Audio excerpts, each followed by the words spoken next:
This show is part of the Darkmoor Podcast Network.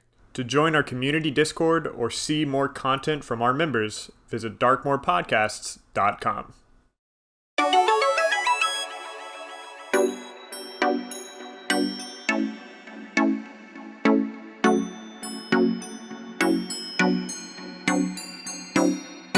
Hello, everyone, and welcome to Dragon Mind, the TTRPG podcast where we discover our best selves through gaming. Today, we're continuing our D&D 2024 Practical Possibilities coverage with The Wizard. If you want to hear weekly discussions of TTRPG design and philosophy, check out the Untitled TTRPG podcast I do with Rel over on his YouTube channel and on Spotify. And if you want to contact me directly, you can message me in the Darkmoor Podcast community Discord or email me at dragonmindpodcast@gmail.com, all linked in the description below. In 2014, Wizard was one of, if not the most powerful class in the game.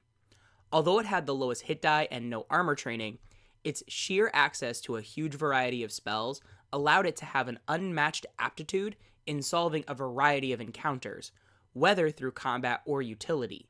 Combined with some powerful subclasses, a well-versed wizard player could feel like they could hack the back end of the D&D multiverse. So what's changed in 2024? Not really a whole lot, which is why this episode, you'll notice, is probably a bit shorter. Editor John here in post. Apparently I was wrong. This one's going to be just as long as the rest of them. Though some of its spells have been redesigned, like True Strike, Jump, and Counterspell, many of its most problematic options, especially for its 7th, 8th, and 9th level spells, have been untouched. Despite all the reworks to other classes, Wizard is still arguably the strongest. However, to paraphrase famed 5e optimizer Treant Monk, you'll always have one class that's the strongest and one that's the weakest. The string of pearls metaphor we've been using for these class reviews still applies here. For example, in 2014, the shield spell was considered far and away one of the best reactions of any class. Although the spell wasn't changed for 2024, other reactions were, such as the protection fighting style and defensive duelist feat.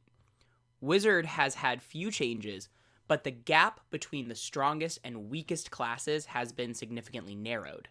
That being said, there are two new features added to the Wizard base class. First, at 2nd level, wizards get expertise in a knowledge skill like Arcana, History, or Religion. It really used to bug me in 2014 that bards and rogues could easily get a higher bonus to those intelligence checks through expertise, and while the wizard only gets one, it does start to help resolve this narrative dissonance. Second, at 5th level, wizards get a new feature called Memorize Spell, which lets them switch one of their spell preparations after a short rest. Now, Memorize Spell doesn't have a limit, meaning that during a long adventuring day, a wizard could switch out spells frequently, giving more chances to experiment with situational spells that don't see as much play. And this actually hits the nail on the head to why I agree with the player's handbook's designation of labeling wizard with average complexity. Like the cleric, I wouldn't blame any player for feeling that the class is complex simply because it's a dedicated spellcaster and because it has so many spell options. However, the way I personally judge a class's complexity is by asking 3 questions. First, how many choices does a player have to make to create a character? Second, how many choices does a player have to make at the table?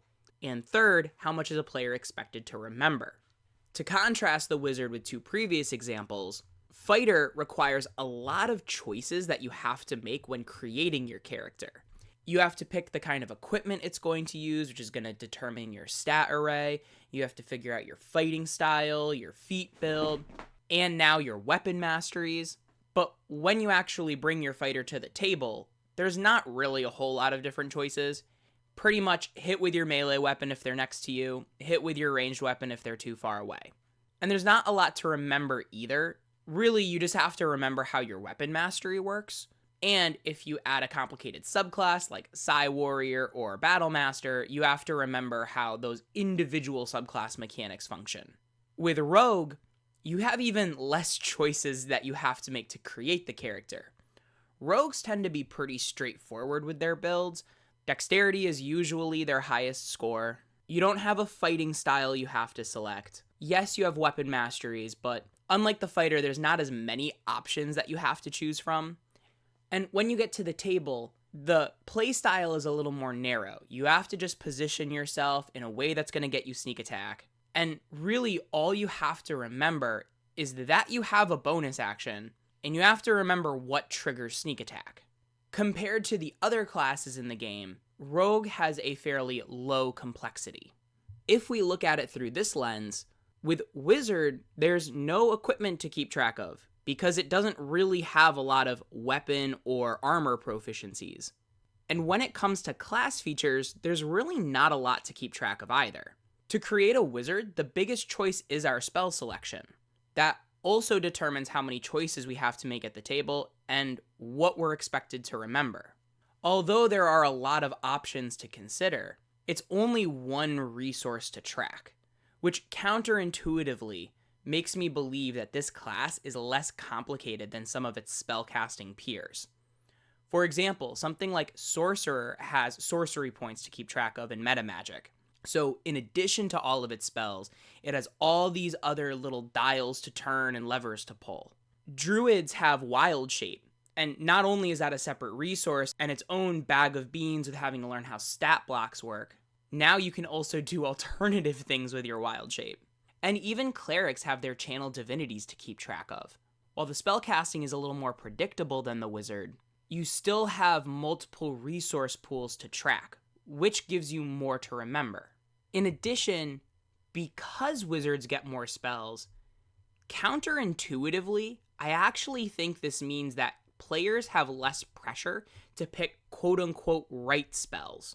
I used to believe that Sorcerer was easier to pick up than Wizard because there were less spells you had to prepare for your character, but watching a new Sorcerer player and a new Wizard player side by side, what actually happened is the limited selection would stress out the Sorcerer player. Every spell meant more because there were only so many that you could take. Whereas a Wizard could pick a few that they knew would probably be reliable, like, Magic Missile or Shield. But then they could pick some of the more situational spells and not feel like they were decreasing their character's effectiveness because they had also picked some reliable options. And whether or not they used those situational spells didn't really matter. My point is that they would approach the game a little bit calmer and a little more open than a Sorcerer player that felt like they had to really nail their pick on the first try. To go back to compare it to Fighter, I did say Fighter also had average complexity, but think of this more as a continuum rather than like neatly defined categories. Fighter is on the lower end of average, whereas Wizard is definitely on the higher end of average.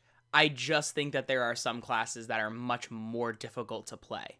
Now, that being said, there are a lot of Wizard spells that are tough to digest, especially as you get higher in spellcasting levels. I would definitely welcome counter-arguments that Wizards can be one of the highest complexity classes in the game because of the number of spells it has access to that have paragraphs and paragraphs of description. However, again, when you're looking at just the base features and the resources it has to manage, I do think the barrier of entry to play a Wizard competently is lower than it is to, say, make the most out of a Sorcerer, a Druid, or even a Monk to throw in a Martial. Now, no matter how you personally feel about the complexity of playing a Wizard, for a role, I find that Wizards are the flip side of the coin to Clerics, in that while Clerics make great supports, Wizards make great controllers. Yes, Wizards can deal an obscene amount of damage when utilized correctly, and for the most part, I find that Wizard players have the most fun when they cast spells that are appropriately matched to different situations. Really, the difference between control and support is who a player is targeting. So for support, like a cleric, a character is finding ways to make it easier for their allies to do their job well. With control, a character is finding ways to make it more difficult for their foes to use their optimal choices. And as you can imagine, there is a Venn diagram of these two concepts with a large amount of overlap. So, for example, one of the wizard's most powerful spells is Wall of Force, which can separate groups of enemies from each other to make it easier for the party to divide and conquer. In a way, you can think of this as a support spell, as it makes it easier for the party to do their job well. But the primary thing is that it's dividing up the enemies so that they can't operate as well as they'd like to. So it's an example of a control spell that ends up having a support consequence. And also, Wizard does have some great just direct support spells, such as Jump, Long Strider, and Magic Weapon, which directly benefit an ally. However, these will end up being more situational than the support spells that clerics have access to. For example, I've never heard of a party complain because their character received Bless or Shield of Faith. And of course, some of the most iconic wizard spells just deal direct damage, like hitting multiple targets. Examples being Shatter, Fireball, and Lightning Bolt. I've also had some conversations where I consider these area of effect spells also under the realm of control, even though their effect is to deal damage, mostly because once a character demonstrates their ability to AoE, a lot of times the GM will rethink the positioning of their NPCs and monsters.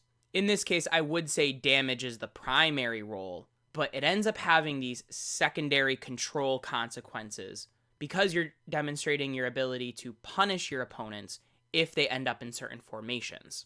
Now, when built carefully by a seasoned optimizer, wizards can easily shore up a lot of their weaknesses, which are supposed to be a low hit die and lack of armor training. However, like I mentioned in the last episode with Cleric, a 1-level dip into Cleric for Divine Order allows a character to pick up heavy armor training as well as have access to first level healing spells.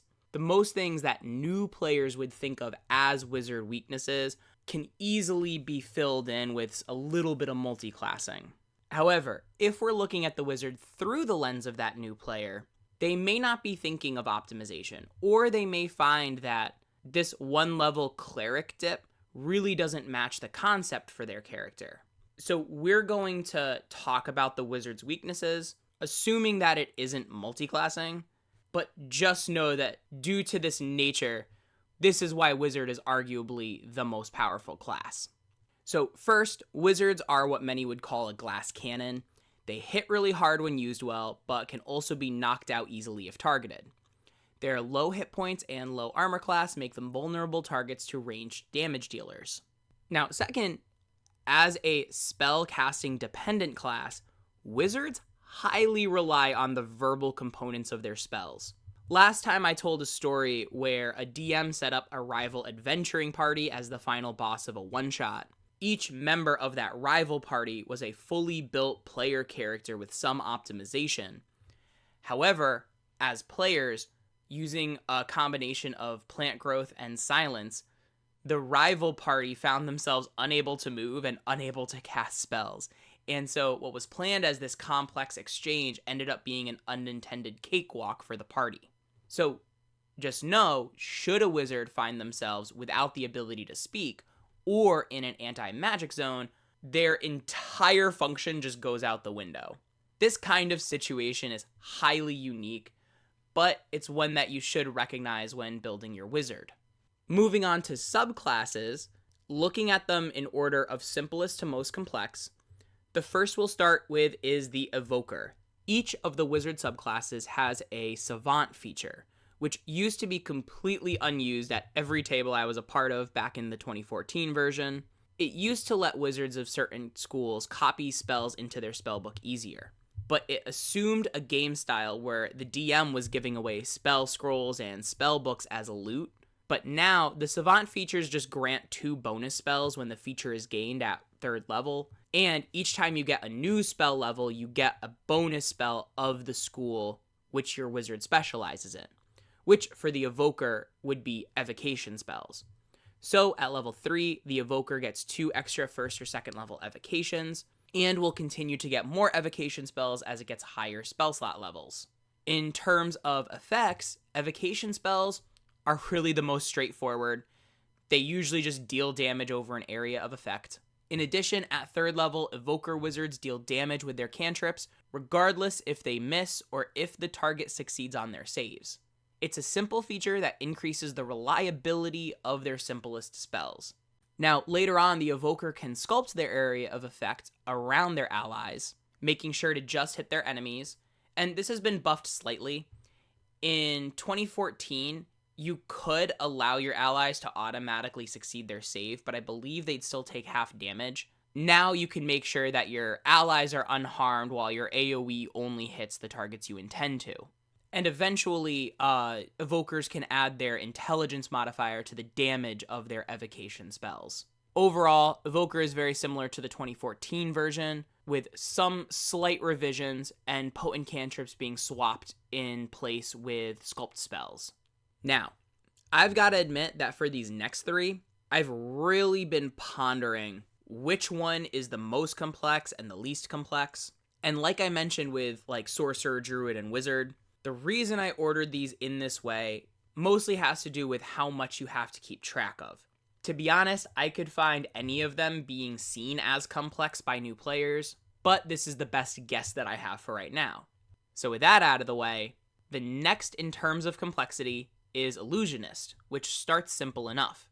At 3rd level, illusion spells don't require a verbal component and have an increased range. In addition, Minor Illusion also allows a user to create a sound and image instead of just one or the other. I think for the most part, these will end up being more flavorful features than ones that will see a lot of combat utility, although there are some illusion spells that deal psychic damage, so being able to do it without a verbal component gets by the whole silence problem I had mentioned earlier. But I think the big draw of the Illusionist is going to be at level 6, where they always have the Summon Beast and Summon Fae spells prepared, and they can cast each of them once without using a spell slot, provided that the summoned illusion has half its normal hit points. Now, for this to work, a player does have to be aware of how the summon spell block works. There's going to be a second unit on the board they have to keep track of, but by level 6, I think a new player, if they started at a lower level, will have enough experience, and it's not something that they always have to keep track of like a Beastmaster Ranger. But the complication is moved to a higher level where the game is expected to be more complicated. Which tees us up for the next one, which is Diviner. Like Evoker and Illusionist, it gets a Savant feature, but the big draw is Portent. After a long rest, a Diviner can roll 2 d20s and record the results. And throughout the next day, they can choose to use one of the foretold rolls to replace a d20 test made by either them or a creature they can see. And all they have to do is be able to see it. There's not necessarily a range on this. One of the little caveats is that you have to declare your use of Portent before the creature makes the roll. So it's not like you can roll a d20 test, see that you got a nat 1, and then decide to use your foretold roll. But you're expected to remember these foretold rolls. And really, I think the most complicated part is knowing the ideal time to trigger them. I think it takes a decent amount of playing experience to use these foretold rules most effectively. And while I could see arguments for swapping places with this and Illusionist, I think overall divination spells are just harder to organically use in gameplay and for a DM to be able to answer effectively. And finally, the class that I think is most complicated for the wizard is the Abjurer. The Abjurer gets an arcane ward that has its own hit points that act as a buffer for your hit points, kind of like temporary hit points, but without being temporary hit points. And the reason that I think that this one is the most difficult is it adds the most amount of choice that you have to make at the table, and something else you have to remember and understand. So the arcane ward can be quote-unquote healed by casting certain abjuration spells or just spending a spell slot. And eventually you get it as a reaction to be able to interpose your arcane ward to protect an ally. When compared to something like Portent or even the illusion summon spells, abjuration is the one that I've seen halt games more often than not, as new players try to figure out the exact mechanics of how it works because it's so specific and different. So moving on to multiclassing, Wizard, I feel a little bit the opposite of Cleric. With Cleric, I think that there are a lot of cases where it's easy to dip 1 to 3 levels into for another character in order to really boost their versatility. A 1-level dip gets you martial weapon and heavy armor proficiency and first level healing spells. And last week I talked specifically about War Domain and how dipping into Cleric can really reinforce the power of a martial character. With Wizard, obviously you can increase your versatility by getting just a whole bunch of spells. But for the most part, I think Wizard is strongest when it's the base class. And if we're talking about like building it for sheer power, I do think probably the smartest option would be a 1-level dip into Cleric. Like I said with Cleric though, one of the benefits of playing a full caster is that it gets an accelerated spell slot progression that you're delaying when you multi-class out of it. Yes, you might still get the spell slot, but you don't get to prepare spells of that spell slot level. And especially with Wizard, looking at some of its higher level options, it's really difficult, I find anyway, to make the decision to delay those higher level spells even 1 or 2 levels. Of course, one commenter brought up in Cleric that you may just be wanting to build your character for fun.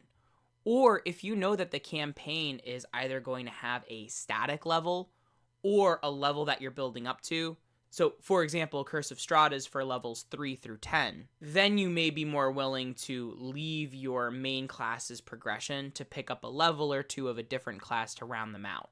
Now, the one thing that comes to mind is that for the Illusionist, some roleplay-minded characters may like that Minor Illusion allows the user to create a sound and image instead of just one or the other. So I could see maybe an Arcane Trickster build dipping into Wizard to get that additional functionality and lean more into the casting than their regular sneak attack progression. I don't think it'd be a necessarily strong character, but it could be one that's fun to play. So overall, the 2024 Wizard has had some tweaks here or there. The most reworked subclass is definitely Illusionist, which I think now is just as viable as the others. And I think that most of the differences in gameplay are going to be noticed in changes to individual spell descriptions. I have not closely looked at all 400 or however many spells are in the player's handbook, but as we're playing with the new rules, we're discovering them as we go. So, for example, in a game a few days ago, I found out that Lesser Restoration is now a bonus action, which is cool, but it does change the calculus of how a cleric may play. Now, for this series, Wizard is the last of our quote-unquote traditional party. I'm not sure I'm going to have like a set order moving forward, but I do know that the next episode I want to do is for Druid. Not only to take a look at a high complexity class, but because Druid is the third of the 3 big spell lists in the book. In the playtest, there were 3 universal spell lists, and while that specific frame has been scrapped, the 3 big spell lists end up being for Cleric, Wizard, and Druid. So stay tuned for that, and I'll talk to you then. Thank you so much for listening to today's episode. Dragonmind is a proud member of the Darkmoor Podcast Network. To discover more TTRPG content like this, visit darkmoorpodcasts.com. If you had any insights or questions, be sure to email us at dragonmindpodcast@gmail.com or post in our discussion channel in the Darkmoor Podcast community Discord, linked in the description below. Our theme song, J-Pop, is brought to you by Thesleyan Studios.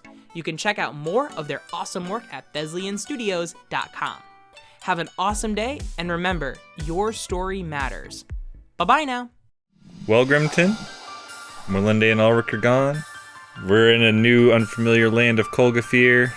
What's our first move?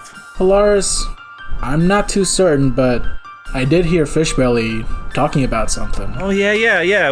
With the Warlord's half-sister in a meeting. Yeah, that's about the only lead we have so far. We haven't been here long. Might be worth checking out. Seems like a plan to me. Join us as our party explores an unforgiving region of the Cusp and allies with new party members in Arc 3 of Advantage, a 5th edition Dungeons & Dragons audio drama focused on storytelling and character development, in the Darkmoor Podcast Network. Find us in your podcast app.